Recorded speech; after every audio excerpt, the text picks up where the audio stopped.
Centro de Recursos para Alumnos Ciegos y con Baja Visión, Biblioteca de Audios, primer año. Biología. La célula como unidad de vida. Todos los seres vivos tienen un común denominador: estar constituidos por células. La célula es el nivel de organización más sencillo. Los seres vivos, en su constitución, pueden poseer una única célula, denominándose seres unicelulares, o estar constituidos por un número elevado de estas, denominándose seres pluricelulares. Los trabajos de investigadores del siglo pasado sentaron las bases de la teoría celular. Fueron el botánico Matthias Schleider en 1838 y el zoólogo Theodor Schwann en 1839 quienes propusieron la teoría de la presencia de células en todos los seres vivos. En 1855, el científico Rudolf Virchow planteó que toda célula deriva de una célula preexistente. Este nuevo supuesto dio origen a lo que se conoce como teoría celular moderna, cuyos postulados son: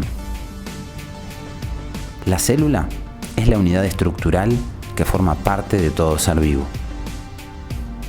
Por otra parte, la célula es la unidad funcional de los seres vivos, es decir, realiza todas las funciones que permite la vida. Por otra parte, la célula es la unidad de origen, es decir, toda célula proviene de otra preexistente. ¿Cómo se estudian las células? Los biólogos utilizan diversos instrumentos y técnicas para lograr el conocimiento de las células. Obtienen información de sus formas, tamaños y componentes, que les sirve para comprender además las funciones que en ellas se realizan. Desde las primeras observaciones de células hace más de 300 años hasta la época actual, las técnicas y los aparatos se han ido perfeccionando, originándose una rama más de la biología, la microscopía. Dado el pequeño tamaño de la gran mayoría de las células, el uso del microscopio es de enorme valor en la investigación biológica. En la actualidad, los biólogos utilizan dos tipos básicos de microscopio: los ópticos y los electrónicos. Diversidad celular. De acuerdo con la teoría celular, todos los seres vivos están formados por células, pero no todas las células son iguales. Las células de un mismo organismo pueden presentar diversidad en formas, de tamaño, de organización. Estas variedades dependen de las múltiples funciones que cumplen las células. ¿Cómo se organizan las células? Aunque presentan diversidad de formas y tamaños, todas ellas tienen las mismas estructuras básicas. Una membrana plasmática o celular que permite el intercambio de sustancias entre el interior y el exterior de la célula. Por otra parte, una zona comprendida entre la membrana plasmática y el material genético, denominada citoplasma. En su interior se encuentran ciertas estructuras, los organelos, que cumplen funciones específicas y diferentes. Y por otra parte, el material genético, que le permite a la célula autoduplicarse y regular su funcionamiento. Sin embargo, existen diferencias en la organización celular, distinguiéndose dos tipos de células: las procariotas y las eucariotas. Célula procariota.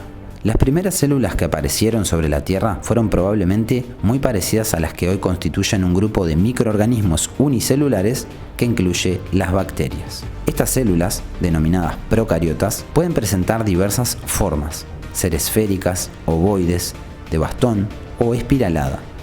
Desde el punto de vista estructural, son células sencillas y muy pequeñas.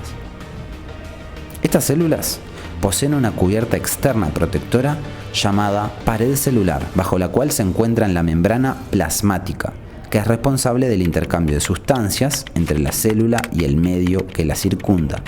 Por otra parte, la membrana plasmática rodea una región llamada protoplasma, en la que ocurren todos los procesos que permiten el crecimiento y el desarrollo celular. En estas células, el material genético se encuentra disperso en el protoplasma, en una región llamada nucleoide, pues no presenta membranas que la delimiten formando el núcleo. La ausencia de organelos con membranas es otra característica de las células procariotas. Las bacterias, células procariotas, pueden habitar cualquier lugar de la Tierra, ya sea un ambiente frío como el polo o cálido como el trópico. Pueden encontrarse libres en tierra o en el agua, a veces en el aire y también dentro de seres vivos. Las cianobacterias, conocidas también como algas azules o cianofisias, representan los principales seres vivos procariotas que producen nutrientes útiles para su alimentación y a la vez son alimento de otros seres. Su medio de vida es el agua. Entre los ejemplos más comunes se encuentran Nostoc, cuyo hábitat es el acuático o el terrestre húmedo, y Oscilatoria, de aspecto filamentoso, que debe su nombre al movimiento de oscilación que presentan al flotar en el agua. Además de la célula procariota, existe la célula eucariota. Es otro tipo de estructura celular. Su organización, desde el punto de vista de la estructura, es más compleja y evolucionada que la de la célula procariota. Promedialmente es 10.000 veces más grande que la procariota. La célula eucariota presenta un núcleo rodeado por una membrana que lo vincula con el citoplasma, pues es a través de ella que se realizan los intercambios de sustancias. En el núcleo está contenida toda la información que le permite a la célula desarrollar casi todas las actividades. Esta información está integrada a la molécula de ADN de aspecto filamentoso que, al desarrollarse millones de veces sobre sí misma, junto a proteínas, conforma los cromosomas. A este grupo de estructuras, es decir, los cromosomas, se les conoce como material genético celular. El término eucariota viene del griego, significa eu, verdadero, carión, núcleo. Hace referencia a la presencia de un núcleo definido, pues se encuentra delimitado por una membrana. Otra característica de la célula eucariota es la presencia de organelos, del griego organon, instrumento, herramienta, ubicados en el citoplasma y responsables de las funciones celulares. Son ejemplos de ellos los plastos, que son exclusivos de las células vegetales. También las mitocondrias, que representan verdaderas centrales energéticas. También los lisosomas, responsables de la digestión celular. Los ribosomas, el aparato de Golgi, donde se empaquetan y almacenan sustancias. El retículo endoplasmático, organelo formado por membranas plegadas, cuyo interior oficia de corredor, permitiendo el traslado de sustancias. Además, en el resto del citoplasma se ubican estructuras de forma tubular semejante a las vigas de un edificio que le sirven de sostén a la célula. Todos los animales, las plantas, los hongos y los protozoarios están constituidos por células eucariotas. Entonces, la célula eucariota animal tiene membrana, citoplasma, vacuolas pequeñas, organelos, núcleo. La célula eucariota vegetal tiene pared celular, organelos, membrana, citoplasma, núcleo, vacuolas grandes y cloroplasto. Mitosis, el reparto de la herencia celular. Uno de los mecanismos reproductivos que tienen las células eucariotas es la mitosis. En este proceso, la información genética contenida en el núcleo se duplica y se distribuye entre las células hijas. La mitosis garantiza la regeneración de los tejidos, por ejemplo cuando se produce una herida, el crecimiento de los organismos multicelulares y la reproducción de organismos unicelulares. Si bien la mitosis es un proceso continuo, se pueden distinguir dos etapas clave.